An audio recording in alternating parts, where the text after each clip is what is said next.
Yes, hello and welcome to Bridgerton. No, Popcorn Saga. Sorry, wrong show, man. Season 3, episode 5, Kissed by Fire, the one with the cave and the Jon Snow. Is that right? Yeah. Yes. Yeah, buddy. So joining me are two Lannister children, James and Tiff. How's it going?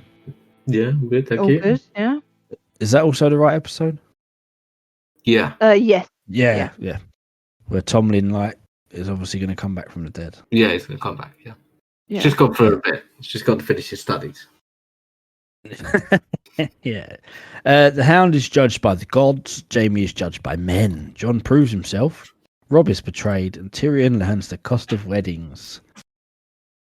Well, we're going to start Beyond the Wall, apparently. Mhm. To be fair, what better place to start? Yeah. Jon is with a group of 20 wildlings under the kind of the Man Torment. Yeah, and they're going to go climb the wall. Yeah. Is that the plan? That's what they're talking about. Why are they? Why Yeah, they that's when they- Because they're asking him. Oh, this is it. Jon shows a bit of gumption, doesn't he, when talking to the pirate from Pirates of the Caribbean? Yeah. Mhm. Is that what happens if I kill your bird or kill thought it was you? great. Does your bird just? Yeah, Jon actually was a bit hard. Yeah. Jon's getting better and better. He is good. Yeah, he's Mhm. coming out of it now. He's growing some balls and just like Well, he's used them now. Yeah. Well, no, not yet. Sorry. And then they're naming all the castles that run man, basically. Eastwatch by the Sea. And oh yeah, doesn't he Eastwatch do? is the Yeah. name of a very good episode later on. Isn't but the bit where he then, says we've got 1,000 men as well, and they're like, "You're lying." And he's like, Yeah. But there's no, he's 1,000 telling the men. truth. No, there actually is. Yeah. Yeah, they're actually. Well, is this although didn't they haven't most of them been killed by the walkers or lost 200? Well, yeah. That That's just when last confused time. me that bit. Last time Jon checked, there was 1,000 men. Maybe, yeah. Yeah. Okay. Yeah. But yeah, Tormund tells Jon that he likes him, but if you're lying, I'll rip your guts out through your throat. Cheers, Tormund. Brilliant. Yeah, that's good. Oh, he's so good. He just doesn't even need to. There's one line and he just smashes it. He's just. It's funny. mad. Like the first and second time round, I didn't start really enjoying Tormund till season 6 or 7, Yeah. Same, yeah. and now I'm like, oh my god, we're gonna get so much of him. He's brilliant. Yeah, he's awesome. And then Ygritte basically just makes him chase her into a cave because she steals Longclaw. He's like, give me it back. Yeah. And then, but my question was, why aren't they all in there? Because it looks warm. Because there's steam coming off. Thing Water and closed shit. and shit, yeah. I was like, why are they all They're- outside when they could they're- be? They're wild, Well, aren't yeah. they? They're hard. Yeah, they're used to it. Yeah, I guess. Yeah. Yeah. But yeah, then she's basically tries to lure him into bed into bed. Well, she wants him to shag her, gets all naked. Yeah. And Yeah. Jon is very hesitant to break his vows because he is but a maid. He's a virgin. Yeah. But he Mhm. immediately knows how to eat pussy. And you know nothing, Jon Snow. And he stopped mid-word as Jon starts. I just wanted to kiss you there, that's all. Yeah, pretty Yeah. much. Pretty Pretty impressive for a virgin who's never. You know what I mean? Okay. That thing you did with your mouth. Is that what lords do to the ladies in the south? Yeah. And then she starts talking about her ex-boyfriend, and Jon's like, "Yeah, I've had enough." And then Yeah, because I think she gets to the third one, and he's like, "Yeah, okay." yeah, built like a mammoth. And then a cool moment actually is where I feel like this is Jon's subconscious happy place from here on out. Mm. She just says she wants to stay in this cave forever and not leave to face the winter wars and monsters outside. And I think in that moment, maybe the only time, apart from maybe when he shags his auntie, Jon's got true happiness. Yeah. Yeah. Definitely seems like And he's starting to he's at least thinking about it, isn't he? Contemplating the idea. Yeah, even though he's sort of, he's a spy, whatever, but he's found himself amongst the wildlings with that bit of freedom. He seems to be thriving on it quite well, literally. Yeah, enjoying it a little bit, I think. He's And never had obviously that. they're falling for each other, isn't it? I think that's the start of it, where they're starting to catch the feels, Yeah, and So yeah, now we move on to sleep. So that's it for John in this episode, but it's not, or is it? No, it's not. I'm confused because we watched 2 episodes. That is it, I think. That's it for now. They're on their way to climb the wall in the next episode. Right, Slavers Bay with Danny and the Unsullied Army having just sacked Astapor. They head north to the great slaver city of Yunkai. And then Jorah and Mormont are just like having like old man bants in the pub, aren't they, really? Is this the bit where they're on the horses? Yeah. Yeah. Yeah, and they're like talking. Yeah. But I swear Jorah like puts him down a bit. They both put each other down a bit. They're both kind of just like, I'm not sure what your motives are. I think. Well, they both make good points, really. Yeah, Jorah. Yeah. Like, I really like what's the other guy's name? Barristan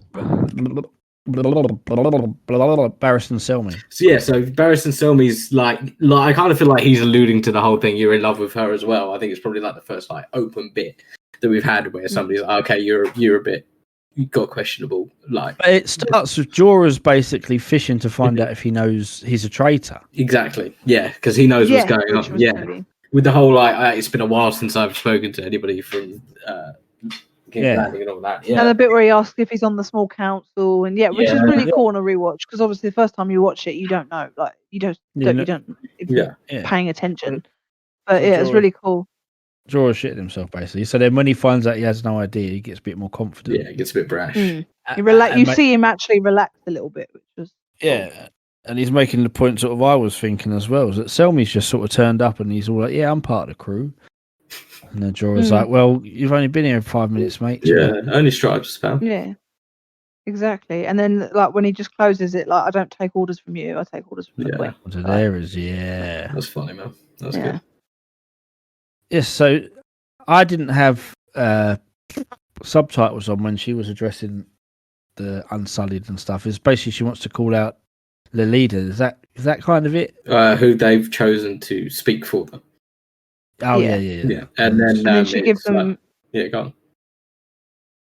Yeah, she says that you can choose your own names, because obviously she meets Grey Worm and then she asks, what's her name? The translator. Missandei. Yeah. She says, why do they have names? And she's like, they're all named after vermin. So she tells them they can pick their own names. Then Grey Worm's like, I'll keep Grey Worm, thanks. I'm all right. Yeah, because that's the name he had when he was set free by Daenerys Stormborn House Targaryen. Yeah. Yes, that's it. I didn't know it was a secret. It was cool to see Grey Worm, but oh my god, does he get musclier and look older as we go on? Because he looks like a boy. Yeah, he does. I thought that. I don't think he. I think he is a little bit bigger. I think he feels out. And maybe Yeah. They maybe put some makeup on him to make him look older, but he's just like one of those kind of men, isn't it? Like baby face. I think. Yeah, because Grey Worm's one character that maintains being a double-eyed bastard. Definitely, we never get Grey Worm versus Jon Snow, do we? Wish we had. No, we don't. Which would have been an awesome. Yeah, that would have been an awesome fight. Grey Worm pissed me off at the end. Like he's really now Grey Worm. I'm not interested in Grey Worm at all. He annoys me.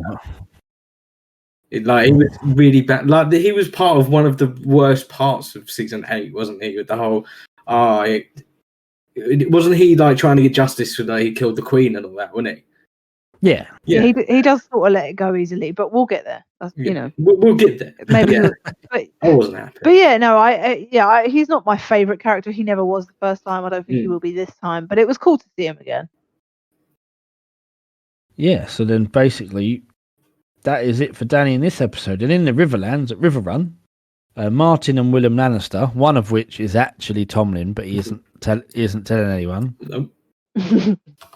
Not in real life, but And then Karstark bursts in, and the 2 little boys get killed, dagger to the belly. Did they kill the one? I thought they pulled the other one out. Or I didn't see him. No, they killed both. Oh, okay. Both are dead. Because both the bodies are laid before Robb, aren't they? Oh yeah, sure. Mm-hmm. Yeah, King of the North, Robb Stark. And then Karstark is punched in when he's brought to Robb. Is it Tully that punches him in the head? No, that's Edmure. Sorry, I think it's Edmure. Yeah.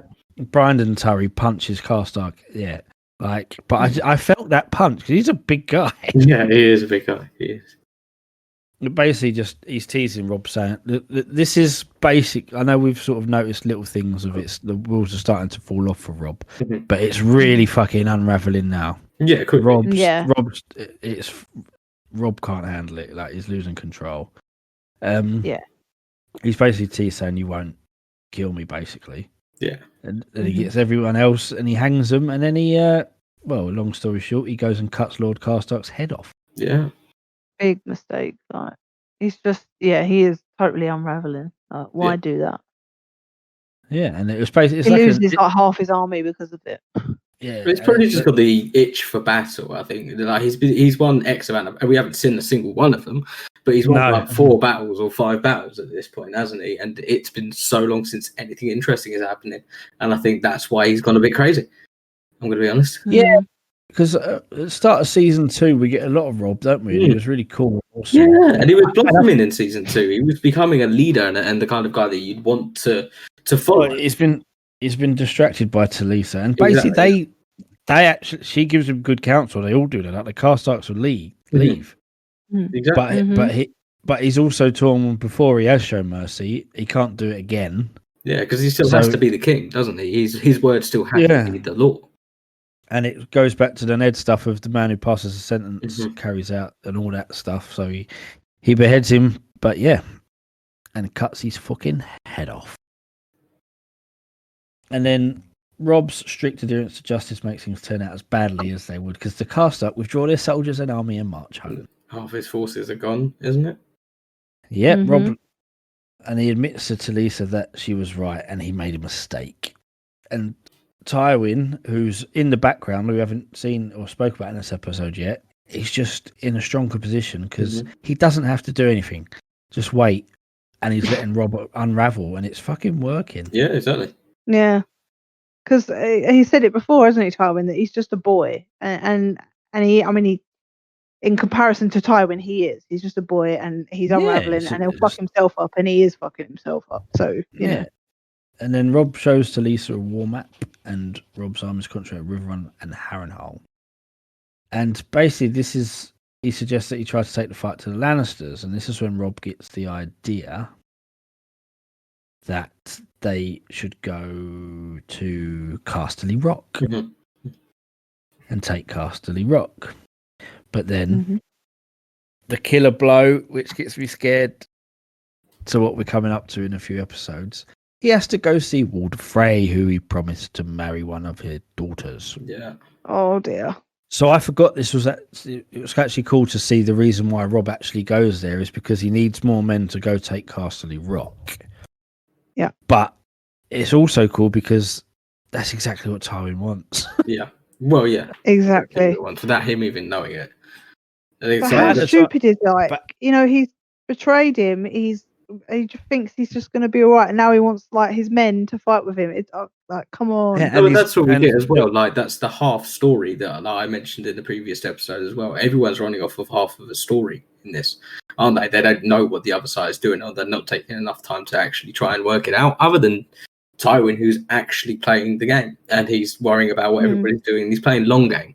So he's playing with the full story, whereas everybody else is playing with a half story and doesn't quite know what they're up against, really. Yeah, experience is coming through. And also, watching this the first time around, you don't know that it's Tywin pulling the strings. But to watch it again is actually cool to see how Tywin's winning this war. Yeah, how puppet master he is over all of this. But also, probably the only good thing Catelyn Stark has done, I didn't expect her to be so shit, to be honest, but she told Rob, you do not break your word to Walder Frey. You don't do it. No.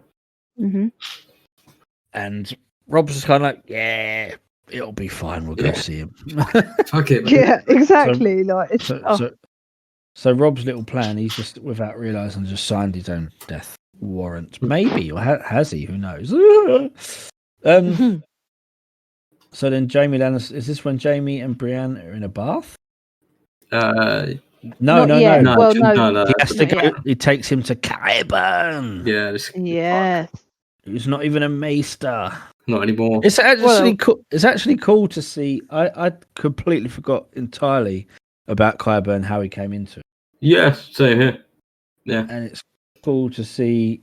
I know we don't get loads of Qyburn,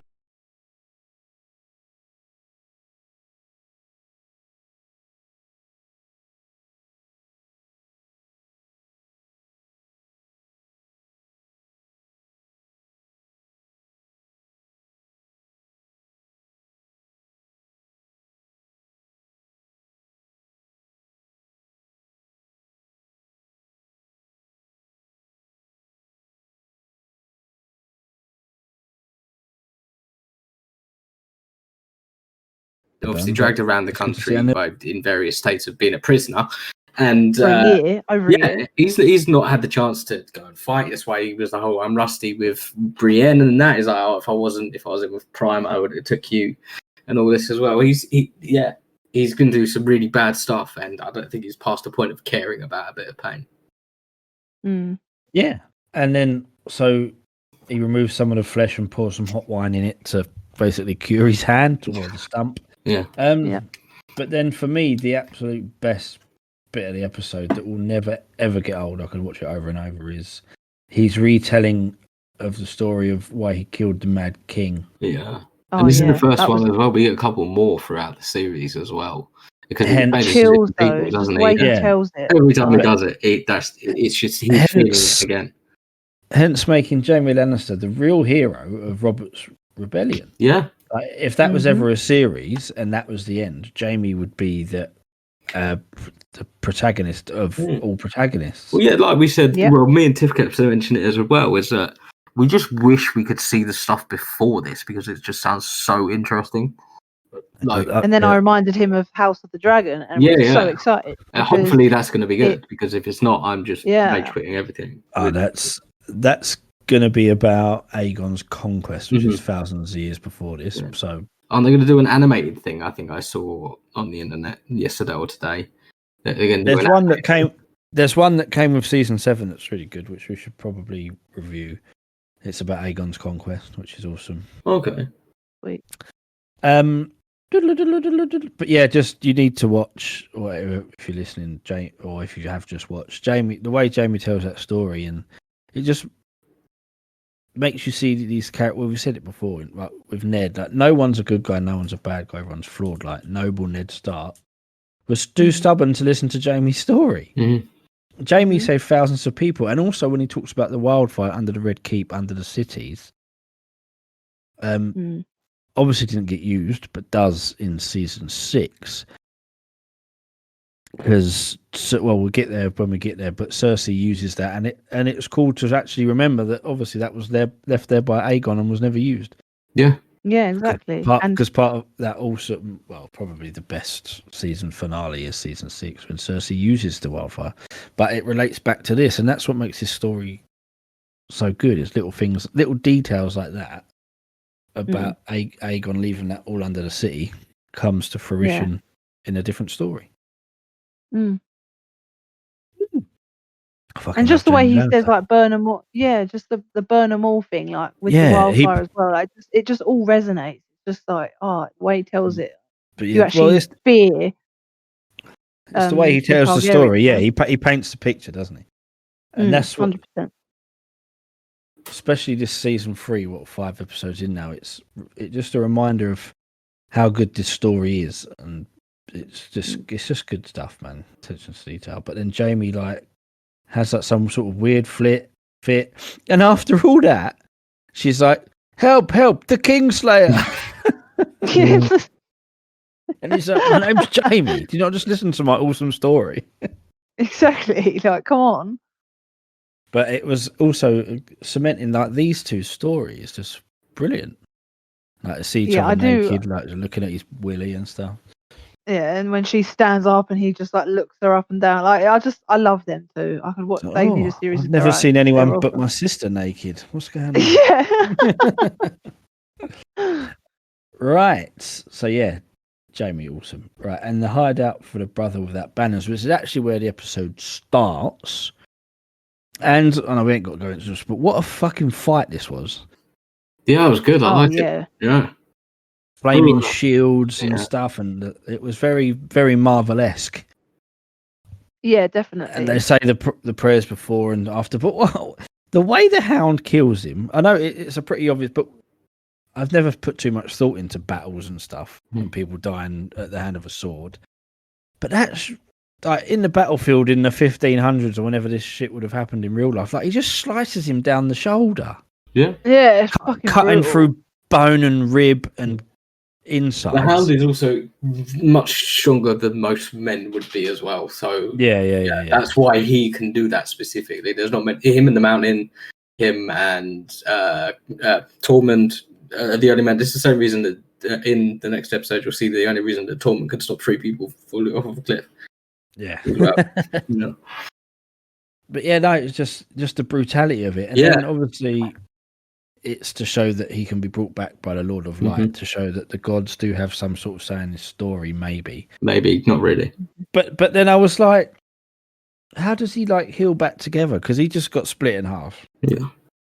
Mm-hmm. It's very selective with what it wants to use, isn't it? Like, if you can bring him back, why? Surely he'd stay. Like, surely you'd then have to heal him afterwards separately. You wouldn't just be able to bring him back to life and him be. He'd have half his fucking arm falling off. If you just bring him back to life, wouldn't you? Later on, when he's talking to Arya and showing all these awesome scars, but I also thought you're really shit at being alive if you died so much. Yeah, this is really hated by a lot of people. But he started to heal really quickly. You just see a big scar on his shoulder. Yeah, but yeah, it is selective and stuff. But yeah, cool. And then obviously we get Arya gets the hump that the Hound doesn't die, and she tries to knife him in the neck, and he's like, "Your God preferred me to the butcher's boy, girl," or something. So just winding her up. Something like that. Just pushing her. And then Gendry, that's the sort of takeaway line, which is obviously another callback or call forward to season 8 when he's like, "You'd be my lady." It was I could be your family. So you wouldn't be my family. Then he says you'd be my lady, and then I looked at James and I was like, "Yeah, you or something. You're gonna be his lady or something." And I was more like, she's like 12, bruv. What are you doing? yeah, I still was a bit like that as well. Well, he didn't mean it in that way. He meant like no, I know. We get that. No, I know. We get that. I'm just being a knob. It's fine. And then Arya and Beric are chatting, and he talks about how being dead carries every toll. It chips away at him and stuff. Unless it comes back. Yeah. But she's like, "Can you bring back a man without a head?" Like, well, so it doesn't work that way. Like, well, he just got he just got like a third of him sliced off, but he's fine. I've got so much for Arya and all of this, but after all you've done in the last 3 seasons to build, and now you're still trying to build her as she's going to be a badass. That line just made her seem like I don't know if it was meant to make you remember that she was a child and she's still young and all that kind of thing. It was a bit too much. But she's still pissed about her dad. Well, she misses her dad. She's still grieving, and I understand that. Yeah, I know what you mean. It's like I kind of like didn't need reminding. I remembered, but yeah, I can see why they did it, but I know what you mean. I didn't really need to. Yeah. Right, Dragonstone. I just want to glaze over this quickly. I couldn't give a shit about this. Go for it. Stannis turns up to see his wife. Has his wife been acknowledged at all? She was there the first time we saw Stannis, wasn't she? She's been mentioned as well, but she's just fucking nuts. She's just batshit fucking crazy. Yeah, she's got. Oh yeah, actually, yeah, she had fucking boys. Kids in jars. Yeah, because they were stillborn or whatever. They look like they're pretty formed. Like she probably carried them away. No. I mean, like, they're stillbirths, weren't they? That's they were stillbirths and they weren't born. Yeah, but it was just so odd in this setting. To all of us, it was very sci-fi, like Alien Resurrection or something. I don't know if it quite worked. It was very odd, and I don't think you could have preserved them in that kind of way. It's weird. Yeah, cause that's what I was looking at. The jars, like, what are they made of? That's disgusting. It worked quite as shit as you thought. So yeah, we established that his wife's fucking nuts, and she's like, "I don't care that you fancy the red woman. I'm fine. I've got my babies in my jars." Yeah, I'm fine. Has it been acknowledged that Stannis had a daughter before this as well? I feel like we were. No, this is the first time. It was. No. Yeah, it felt like I'd either missed something or you're just meant to, like, here you go, Stannis has a daughter. Shock thing, yeah. Yeah, it is. Yeah, but, we haven't seen her before. But it just made me sad because I know we all know what happens to Shireen. I was like, she's cool. Yeah, exactly. Yeah. I looked at James and I was like, I can't watch this. Yeah, because she's just so sweet and she wants to teach Davos how to read. And that's one of 2 moments I remember first time round watching Thrones, and obviously when we get there we talk about it. When I I was like, that's not necessary. I know it's in the story, but it didn't do it wasn't the shock value that I wanted. Yeah. That and Ramsay and Sansa. Oh yeah, that was a bit wrong. But no, the worst thing in Game of Thrones to watch is that moment. It's for anybody. I want to say, whether you like Series 8 or not, that was horrible. So no, it's not nice. I don't get very emotional with things, but even I didn't agree with that in any way. Yeah. And I suppose one cool thing about this whole the Stannis story is the Shireen and Davos relationship. Yeah, that's nice. Teaching him to read, and Davos pretty much carries that right through to the end because he blames Melisandre for it. Yeah, and he's still going. If I remember rightly, he's still trying to save her and stuff right until the end. Yeah. Queen's Landing, King's Landing. It will be Queen's Landing soon. Cersei Lannister and Peter Littlefinger Baelish. I can't do his voice, but he's so Littlefinger. It's brilliant. He's got this is like peak voice. Yeah, definitely. And basically, he wants her to spy on the Tyrells. Yeah, and she thinks she's being all clever, and she finds out about the plot. Basically, this boy chats up Loris, bums him a bit, and then takes the information back. Tyrion meets with Lady Olenna, who's just fucking brilliant every time she's on. Yeah.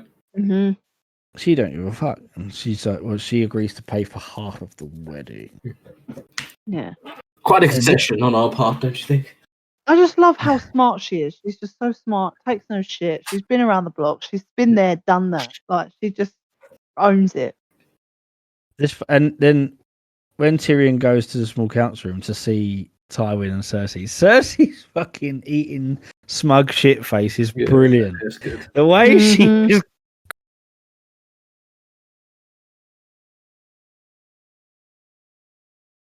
grinning.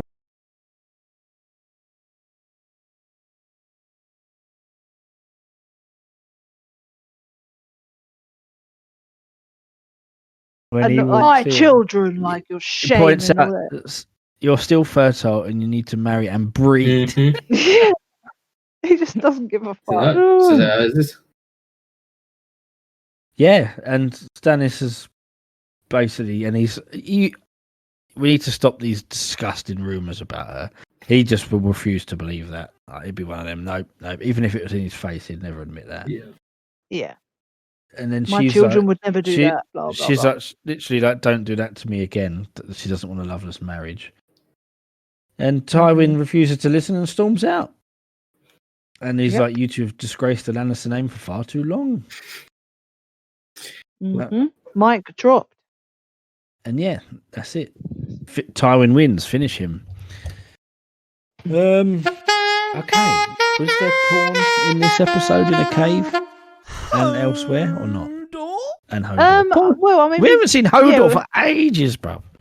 No, we haven't. We do see him in the next one briefly. Yeah. But no, not really. I mean, you see. Why can I never say her name? Ygritte. Yeah, how can you not? Ygritte. No. I don't know. It's just one of the. Let's Ygritte. Ygritte. I thought it was Ygritte. Oh fuck. No. Ygritte. Yeah, Rose Leslie is their real name. If you want to use it, use Rose Leslie. Yeah. She gets naked. With your mouth. Yeah. Yeah, cute butt, nice boobs, and he's like, I just wanted to kiss you there. Already mentioned that. I still want to throw that there might be a butt double in there, just for the whole nice butt thing. They do. For her, she got her tits out. So why not get your butt out? Because it was like the camera was face on when she got. Women are self-conscious. You're a lady. You remember this, right? She might have a saggy butt. I don't know. Yeah, she might. True, maybe, or a flat butt. Yeah, it might be a crack in, a crack in the back. I mean, not everyone's got a bum like Jon Snow as well. No, Crit Harrington. So. Yeah, that's true. He's just got junk in a trunk. So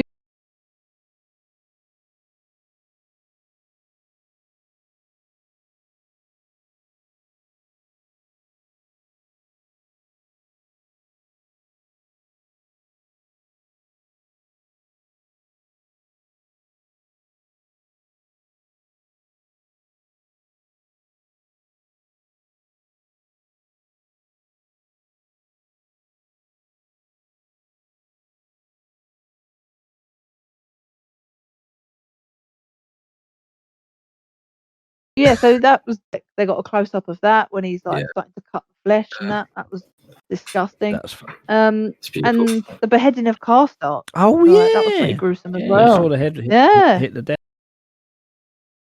You're no king of mine.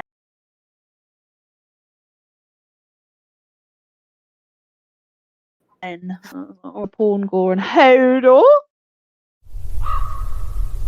I mean, that's fucking ruined now, Joe. It was a good episode. I actually overall anyway enjoyed the episode. So yeah. I don't think there's anything to call out. I mean, I really liked Jamie in this episode. I definitely. On that note, then let's move on to popcorn ratings and MVPs and start with you, Jamie. Yeah, I'll go first. Yeah, so I've given away my MVP already. I'm sorry. Yeah, Jamie, you're brilliant. He's so good. Like the way that he ran. No, mine's that Pirates guy's Crow. My mom was Catelyn. No, I'm joking. Catelyn Stark, yeah. But yeah, James, the way he tells that story of like I say, we get it like 2 or 3 times. We got it once already with Robert, sorry.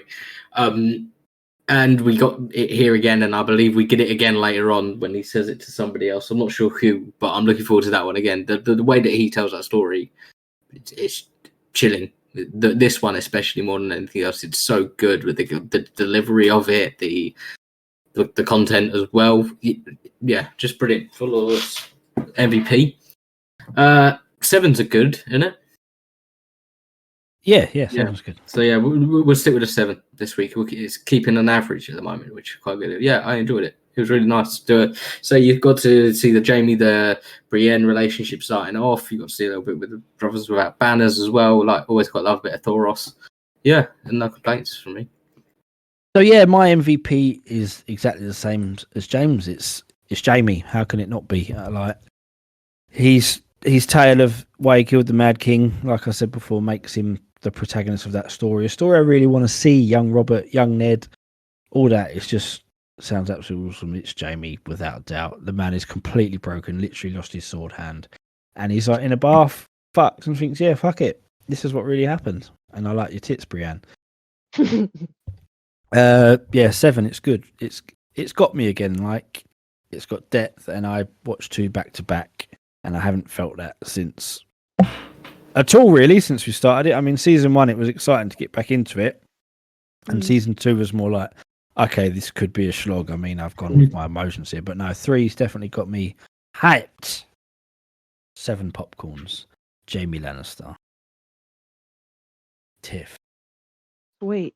My MVP is the same as you guys. It's Jamie, because how could it not be? He's just the man. The way he takes like the pain of like his hand and his flesh being cut off and all that. It's just God, amazing. And the story about the Mad King, yeah, all of it. He's just awesome. So I love Jamie. He's my MVP. And yeah, 7 popcorns is a good episode. I enjoyed it. I am getting more into it now. Season 3 has really like kicked off my love for it again, and yeah, I'm enjoying it. So 7 popcorns. So it's a 7 all round and a Jamie Lannister run. 3P? 3Ping. I was going to say like a full house, but whatever. So the next episode is sponsored by Miley Cyrus. It's The Climb. It's The Climb. There you go. That's all I wanted. Anyway, The Climb is the 6th episode, which came out in May 2013. And Tywin planned strategic unions for the Lannisters, which we just went through. Melisandre turns up at the Riverlands for some sexy time that she wants with someone. Robb weighs a compromise to repair his alliance with House Frey. It's not going to work, mate. Roose Bolton decides what to do with Jamie. And Jon and Ygritte and the Wildlings face a daunting climb. What a voice. What a voice. Anyway, I've got to go and plan Tyrion's wedding to Sansa. Because we forgot to mention that was Tywin's plan, that Tyrion's going to marry Sansa. Yeah. But yeah, Awesome. Thanks, guys. Yeah, thanks. I'm off to go and jump in that cave. I'm going to go and find Ron and fan Sagma. Oh, sweet.